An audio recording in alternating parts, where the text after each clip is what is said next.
Hello friends, welcome back. મિત્રો, આપણા અગાઉના જે પાર્ટ 3માં મોટાભાગની થિયરી આપણે કવર કરી લીધી છે. એટલે એટમ્સ માટેની ચર્ચામાં આમ તો ટેક્સ્ટ બુક પોઈન્ટ ઓફ વ્યૂથી એટલે કે એનસીઆરટી પોઈન્ટ ઓફ વ્યૂથી તો કંઈ ખાસ બાકી નથી રહેતું. પણ એક એક્સરે જે છે એના પ્રશ્નો અમુક જૂના પૂછાયેલા પ્રશ્નમાં એક્સરે વિશેનું થોડું ઘણું પૂછાતું હોય છે. એટલે હવે રિસેન્ટ સિલેબસમાં તો નથી, પણ મેથ્સવાળાને વળી પાછું કવરેજમાં થોડુંક આવે એક્સરેનું. એટલે બહુ જ ઝડપથી એક્સરેનું પ્રોડક્શન અને એની ખાસિયત જે છે એની આપણે ચર્ચા કરી લઈએ. તો એક્સરે જે છે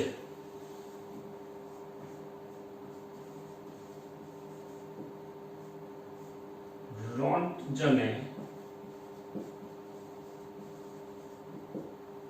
એક્સિડન્ટલી શોધેલા છે. એને રોન્ટજન રેઝ પણ કહેવાય છે, કારણ કે શરૂઆતમાં જ્યારે આ મળી આવ્યા ત્યારે અજ્ઞાત કિરણો તરીકે ખાલી એના ગુણધર્મો જ આપણે ચકાસેલા છે. બેઝિકલી એક્સરે જે છે હાઈ ફ્રીક્વન્સી વેવ્સ છે.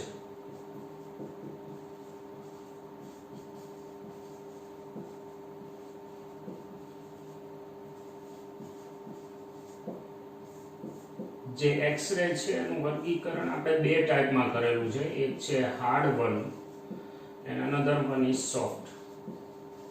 હાર્ડ જે છે એની આવૃત્તિ 10⁻19 હર્ટ્ઝમાં જાય છે અને સોફ્ટ એપ્રોક્સિમેટલી 10⁻16 હર્ટ્ઝની આવૃત્તિના એક્સરેસ છે. બેઝિકલી આ જે છે એ ઇલેક્ટ્રોમેગ્નેટિક વેવ છે, વિદ્યુત ચુંબકીય તરંગો છે, મતલબ કે વિદ્યુતભારનું વહન નથી કરતા. હવે હાર્ડ જે એક્સરે છે એનો પેનિટ્રેશન પાવર વધારે હોય, ભેદન શક્તિ. સોફ્ટનો પેનિટ્રેશન પાવર ઓછો હોય. ઉપયોગો આપણને એના ખ્યાલ છે. આની થોડી ટેકનિકલ ડિટેલની જરૂર પડશે. એક્સરે ઉત્પન્ન કઈ રીતે થાય છે? જ્યારે કોઈ ફાસ્ટ મૂવિંગ ઇલેક્ટ્રોન, શબ્દ પકડજો, ફાસ્ટ મૂવિંગ ઇલેક્ટ્રોનને સડનલી ઓબ્સ્ટેકલ દ્વારા રોકવામાં આવે તો આવનાર ઇલેક્ટ્રોનની ગતિ ઉર્જાનું રૂપાંતરણ વિદ્યુત ચુંબકીય તરંગમાં થાય. પરિણામ સ્વરૂપ તમને આવા હાઈ ફ્રીક્વન્સી વેવ્સ મળે.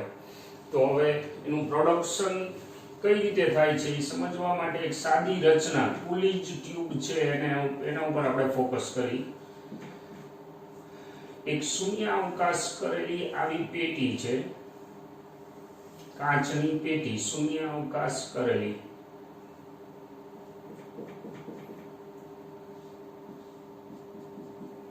હવે એના એક છેડે એક ફિલામેન્ટ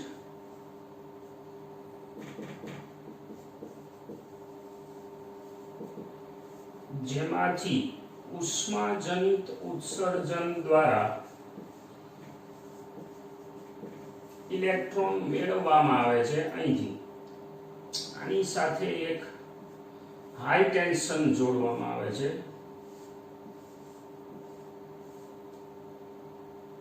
ઉત્સર્જાતા ઇલેક્ટ્રોનને પ્રવેગિત કરવા માટે, એટલે આ બાજુનો જે છેડો છે એનો ધન રે એવી રીતે, અને આ જગ્યાએ ઇલેક્ટ્રોનને જેના દ્વારા અટકાવવાના હોય એવો એક ટાર્ગેટ રાખવામાં આવે છે. મોસ્ટલી આ ટાર્ગેટ એમો અથવા તો ટંગસ્ટન હોય છે. એમો that is Z=42 મોલિબ્ડિનમ અથવા ટંગસ્ટન, એટલે લગભગ 40 ઉપર જાય એટલે કહેવાનો મતલબ એ છે કે ત્રીજી ચોથી કક્ષા જેની એક્ટિવ હોય એવું કોઈ દ્રવ્ય લેવાય. આપણે આમાં સમજશું પ્રોડક્શનમાં કે ભાઈ એવું થવાથી ઇલેક્ટ્રોન જે છે એના સંઘાતના ચાન્સ વધી જાય છે. આ જગ્યાએ એક વિન્ડો અહીંયા જેમાંથી આપણે એક્સરે મેળવવાના છે, આ ટાર્ગેટ છે.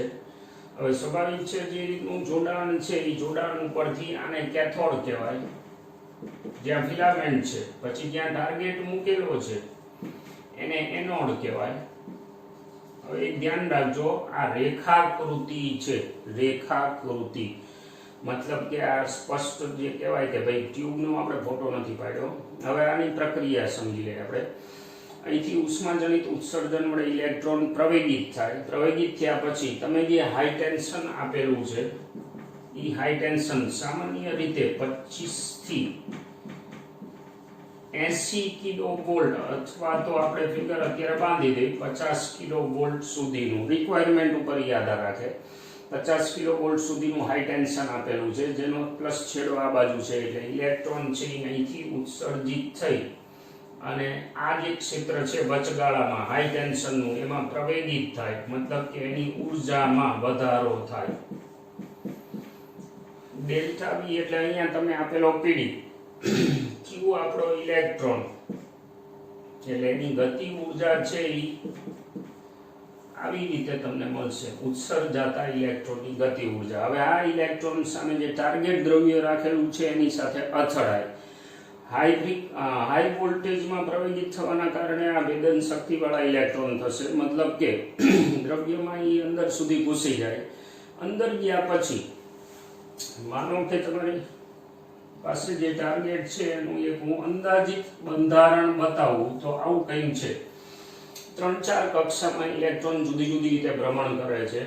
હવે માનો કે અંદર જાય તો આવનાર ઇલેક્ટ્રોન જે છે એ જુદા જુદા ક્ષેત્રની અસર હેઠળ આવશે.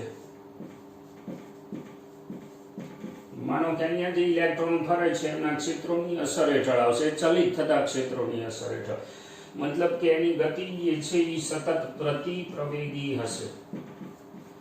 જો સતત પ્રતિપ્રવેગી ગતિ હોય તો ઇલેક્ટ્રોન મેક્સવેલના સિદ્ધાંત પ્રમાણે પોતાની ગતિ ઉર્જાનું વિદ્યુત ચુંબકીય તરંગમાં રૂપાંતરણ કરશે, જેથી કરી અને તમને સતત એક્સ-રેઝ મળશે, મતલબ કે દરેક જાતના શક્ય એક્સ-રે મળશે. જો હું વિતરણ બતાવું સાપેક્ષ તીવ્રતાનું આ ઘટના માટે જુદી જુદી તરંગ લંબાઈને ધ્યાનમાં રાખી તો વિતરણ છે કંઈક આ પ્રકારનું આવે છે. હવે એમાં જુદા જુદા જે પોઈન્ટ છે એને આપણે નોટિસ કરી લઈ. આ જે પોઈન્ટ છે કે જ્યાં તીવ્રતા લઘુત્તમ છે એને લેમ્ડા મિનિમમ કહેવાય છે. આ જે પીક દેખાય કે જ્યાં તીવ્રતા છે એ મેક્સિમમ છે, અને આપણે નામ પાડીએ અત્યારે કે આલ્ફા, હમણાં સમજી લઈએ છીએ. આ જે છે જેની તીવ્રતા ઓલા કરતા વધારે પણ આના કરતા ઓછી, અને કે બીટા કહી શકાય. દરેક વખતે આ જ ગ્રાફ આવે એવું જરૂરી નથી, કારણ કે આ જે ઘટના છે આખી સંભાવના આધારિત છે. સંભાવના આધારિત એટલે શું? આપણે જોતા જઈએ વારા ફરતી આ જે રચના છે એને હું કાઢી લઉં. ઇલેક્ટ્રોન પાસે અથડાતી વખતે આટલી ઉર્જા છે EV જેટલી, એમાં V તમારા અપાયેલા હાઈ ટેન્શનના વોલ્ટેજ છે.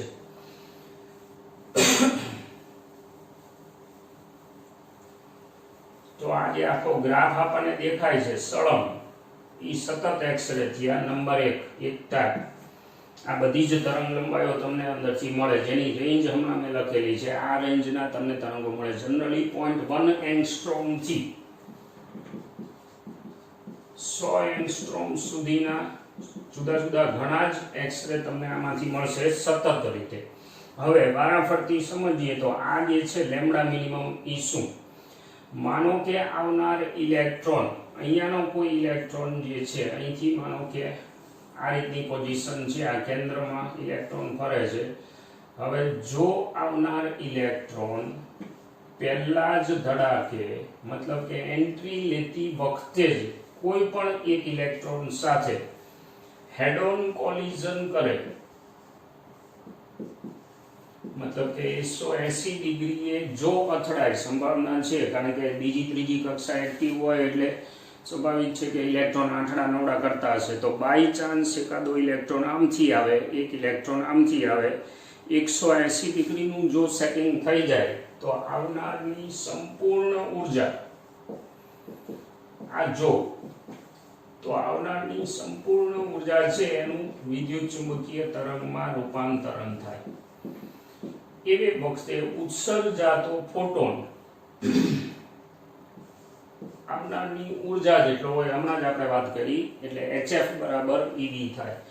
હું અહીંયા HC લખી નાખું C by લેમ્ડા, તો lambda will be equal to HC by EV. Minimum આપણે શબ્દ વાપરો, શું કામ? તો કે આ ફોટોન છે એ મેક્સિમમ છે. આવનાર ઇલેક્ટ્રોન પોતાની ઉર્જા ગુમાવ્યા વગર જો પહેલા જ ધડાકે 180 ડિગ્રીએ કોઈની સાથે અથડાય તો આ ઘટના બને. હવે આવી સંભાવના કેટલી? અહીંયા ધમાચકડી છે ક્યાં? ટાર્ગેટમાં. અને આવનાર ઇલેક્ટ્રોન છે એક્ઝેક્ટ 180 ડિગ્રીએ જો કોઈની સાથે અથડાય તો સંપૂર્ણ રૂપાંતરણ થાય. હવે એવી સંભાવના કેટલી? બહુ જ ઓછી. એટલે સાપેક્ષ તીવ્રતા આની ઓછી છે.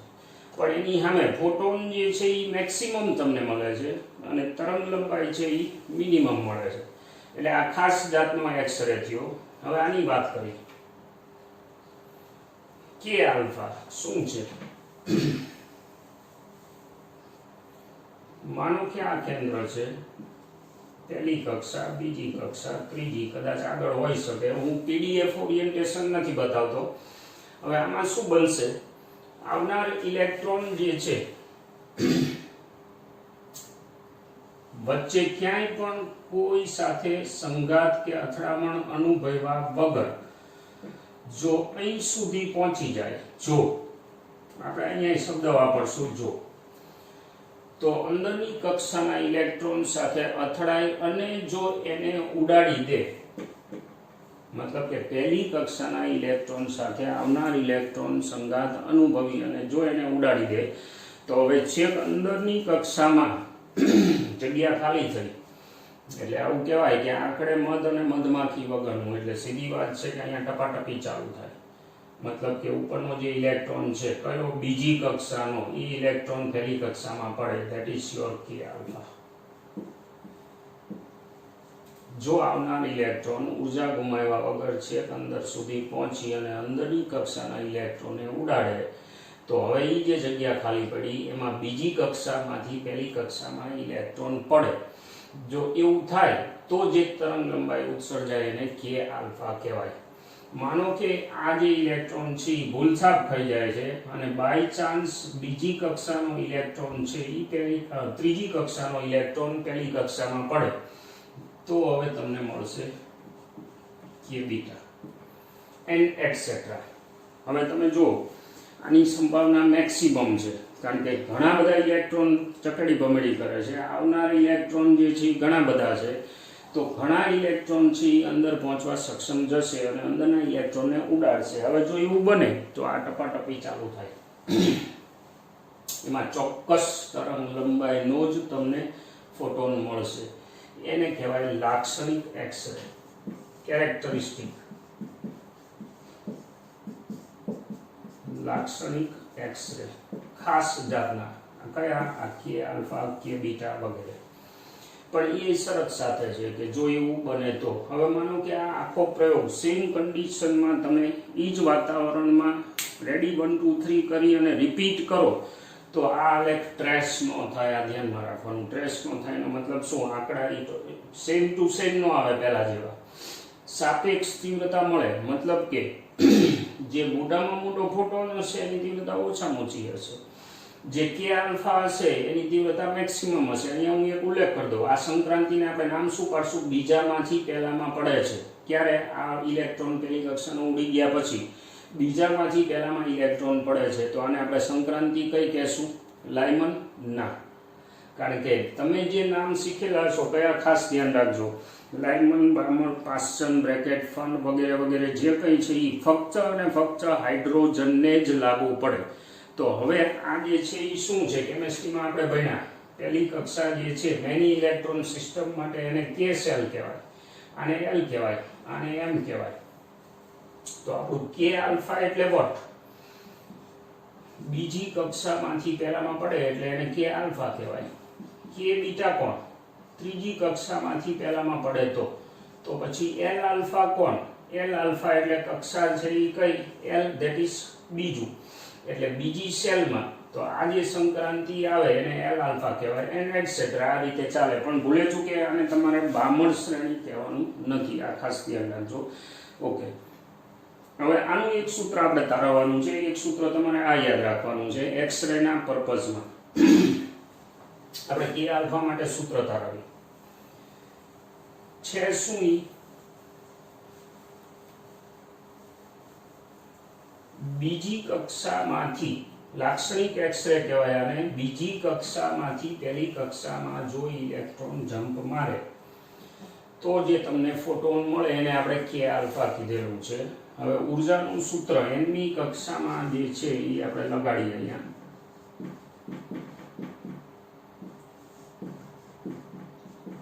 En મી કક્ષા -me⁴ છેદમાં 8 એપ્સિલોન 0 સ્ક્વેર h સ્ક્વેર બાજુમાં z²/n².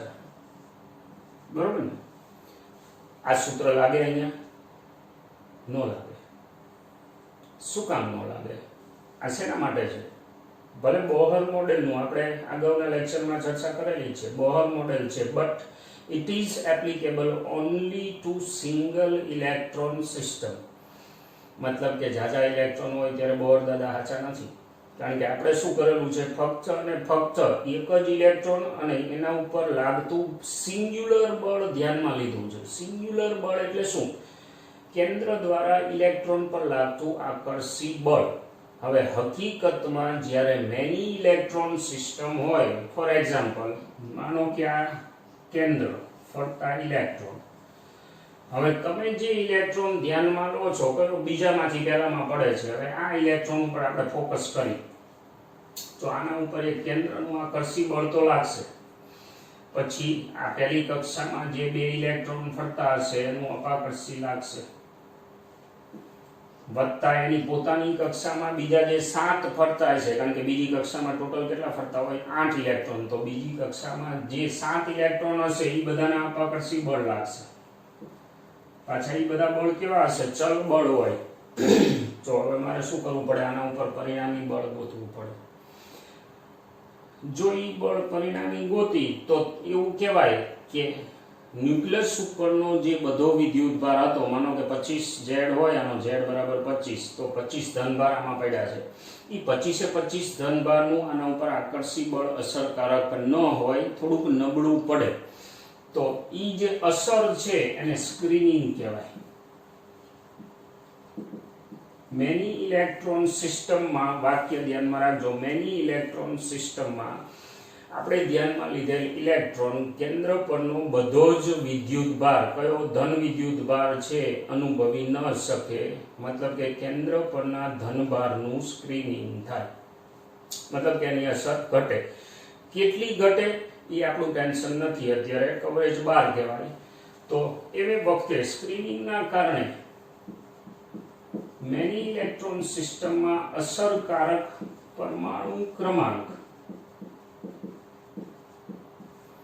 Z નહીં પણ Z-1 લેવો પડે આપણે. ઇફેક્ટિવ આટલો થાય, મતલબ કહેવાય એ માંગે છે કે 25 ધનભાર કેન્દ્રમાં પડ્યા હોય તો 24 ધનભાર જેટલું આકર્ષી બળ પેલાને બેલેન્સ કરવામાં જાય. તો હવે મારે આ જે સૂત્ર છે એમાં શું લખવું પડે? તો કે મેની ઇલેક્ટ્રોન સિસ્ટમ હોય, અત્યારે આપણે સ્વીકારી લઈએ, ભલે શ્રોડિંગર નથી આ પણ છતાંય સ્વીકારી લઈએ, તો મેની ઇલેક્ટ્રોન સિસ્ટમ માટે nમી કક્ષામાં ઉર્જા -me⁴ 8 epsilon 0 square h square, અહીંયા આવશે z-1²/n². સૂત્રો આ રીતે આપણા મોડિફાઈ થવાના.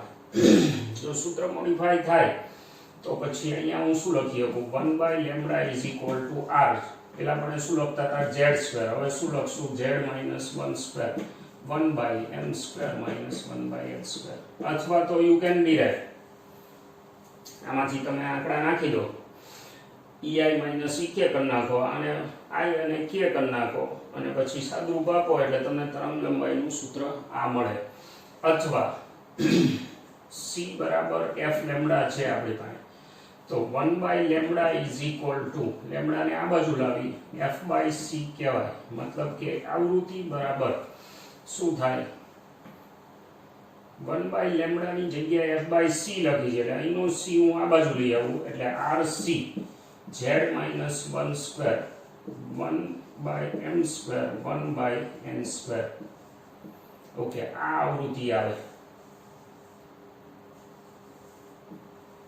સૂત્ર આપણું આવું કંઈક બનશે. હવે આ જે છે એ આપણે એક્ઝેક્ટ સાદુરૂપ નથી આપેલું, ઇટ ઇઝ યોર ટાસ્ક, પણ એવું કહેવાય કે આવૃત્તિ જે છે એના વર્ગમૂળને z-1 હારે ચલન હોય, અને મોઝેલીસ લો કહેવાય છે. મોસેલિસ લો. આપણે જે પિરિયોડિક ટેબલ છે ને આવર્ત કોષ્ટક, એમાં પહેલો આવર્ત નિયમ શું હતો બહુ ટાઈમ પહેલા, કે ભાઈ કોઈ પણ હોય તત્વ એના ગુણધર્મ છે એ એના પરમાણુ દળાંકના આવર્તનીય છે. આવો જૂનો નિયમ હતો. મેન્ડેલિફે આપણે આવર્ત કોષ્ટક એ બનાવેલું છે, પછી એમાં સુધારો કર્યો આપણે. એમાં મોડર્ન પિરિયોડિક લો શું છે કે દરેક તત્વ છે એના ગુણધર્મ એના પરમાણુ ક્રમાંકના આવર્તનીય છે. એ અહીંથી આવેલું છે. આપણા માટે સૂત્ર આ કામનું છે. વર્ગમૂળ f ચાલે છે z-1². ઓકે, એક વધારાનું સૂત્ર એક્સરે માટે આટલું કાફી છે. ઉત્સર્જાતી લઘુત્તમ તરંગ લંબાઈ એક્સરેમાં, પછી ઉર્જામાં તમે જે કંઈ આમાં સૂત્રો વાપરો, ઇન શોર્ટ z ની જગ્યાએ z-1 મૂકવાનું છે સ્ક્રીનિંગના લીધે. આ મોસેલી સ્ટેટમેન્ટ યાદ રાખવાનું છે. ઓકે, બીજું જે આમાં મહત્વનું છે એક્સરેનું શોષણ. માની લો કે કોઈ દ્રવ્ય ઉપર એક્સરે આપાત થાય તો એમાંથી શોષણવા નીકળવાનો એનો ગુણધર્મ છે, પણ એના માટે સંબંધ કંઈક આવો છે, ચર ઘાતાંકીય. x જેટલું અંતર કોઈ માધ્યમમાં કાપે ત્યારે એની તીવ્રતા જે છે એ આપાત તીવ્રતાનો આટલામો ભાગ થાય. એમાં μ જે છે એને શોષણ ગુણાંક કહેવાય. શોષણ ગુણાંક જે આપેલા દ્રવ્યના બંધારણ ઉપર આધાર રાખે છે, જે તે સમયે આપણને આપેલું હોય. આપાત તીવ્રતા તો આ છેદમાં પદ આવે છે એટલે તીવ્રતા એની આગળ જતા ઘટતી જાય. હા, એક ઉલ્લેખ કરી દઈએ, હમણાં જે આપણે ટ્યુબની વાત કરી હતી, તમને એવું કહેવામાં આવે કે ભાઈ એક્સરેની તીવ્રતા વધારવી છે, તો જે તમને ઓલા વિન્ડો છે એમાંથી એક્સરે બાર આઉટપુટમાં મળતા હોય એની તીવ્રતા તમારે વધારવી છે. તો તીવ્રતા એટલે શું? જથ્થો. મતલબ કે દર સેકન્ડે બહાર આવતા ફોટોનનો જથ્થો વધારવો છે. તો એ કઈ રીતે વધે? તો કે ઓલા પાણીથી ઇલેક્ટ્રોન ઝાઝા ભટકાય. તો હવે ઓલા પાણીથી એટલે કે કેથોડમાંથી ઇલેક્ટ્રોન ઝાઝા ક્યારે આવશે? તો કે તમે કેથોડ જ્યાં ટીંગાડ્યું છે, એટલે કે તમારું જે પ્રાઇમરી લૂપ હતું કોલિજ ટ્યુબમાં ફિલામેન્ટ વાળું, અહીંયા તમે એમ્પિયર વધારો, મતલબ કે અહીંયા કરંટ વધારો એટલે ઇલેક્ટ્રોન ઝાઝા મળશે. એટલે ધ્યાનમાં રાખવાનું કે ઉત્સર્જાતા એક્સરે છે એની તીવ્રતા એ ફિલામેન્ટ પ્રવાહ ઉપર આધાર રાખે છે. એ પ્રવાહને વધઘટ કરો એટલે તીવ્રતામાં વધઘટ થાય. અને પેનિટ્રેશન પાવર, ભેદન શક્તિ જો તમારે વધારવી હોય તો આપણે જે ઓલું હાઈ ટેન્શન આપ્યું ને એ વધારવાનું છે. એટલે કે વોલ્ટેજ તમારે વધારવાના છે, એટલે એ જગ્યાએ પેનિટ્રેશન પાવર વધશે. જો દેખાય છે તમે વોલ્ટેજ વધારો એટલે શું ઘટના બનશે? તો કે લેમ્ડા હજુ નાની થશે, અને લેમ્ડા જેમ નાની થાય એમ ટૂંકી તરંગ લંબાઈ હોવાના કારણે એની ભેદન શક્તિ વધે. ઓકે, એક્સરે માટે હું માનું છું ત્યાં સુધી આટલા સંબંધો જો આપણે યાદ રાખી તો આપણે માર્કનું રિસ્ક ન રહે. એટલે ઓલમોસ્ટ આ ચેપ્ટરની થિયરી આપણે પૂરી કરી છે અહીંયા. હવે થોડાક MCQ, થોડીક મેથડની ચર્ચા કરશું નેક્સ્ટ વિડીયોમાં. વિડીયો જોતા રહેજો અને મિત્રોને કહેતા રહેજો. આપણા કોઈ મિત્ર છે એ જો બાકી હોય જોવામાં સમજવામાં તો ચોક્કસ એમને આપજો, ફાયદો થશે. Thank you for watching.